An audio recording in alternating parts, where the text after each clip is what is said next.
फुलाची 360 रुपये 400 रुपये 410 20. शेतकऱ्याला काय काय प्रॉब्लेम्स येतात शेतीमध्ये?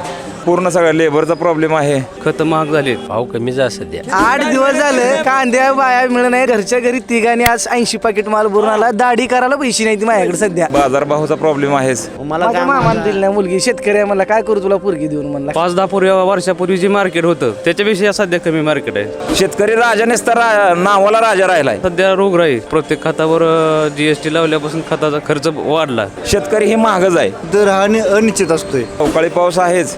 18 एकर कांदा आहे. काय करता फुकट आणून ओतून गेलो इथं. भाव येत नाही. मार्केट यार्डमध्ये तुम्ही माल कधी घेऊन येता आणि इकडे विक्रीचं प्रोसेस काय? किसान आंदोलन वगैरे होत आहे दिल्लीमध्ये, त्याच्यावर तुमचं काय म्हणणं? तरुण पिढी ते शेतीकडे त्यांचं जास्त रुख आहे का नाही?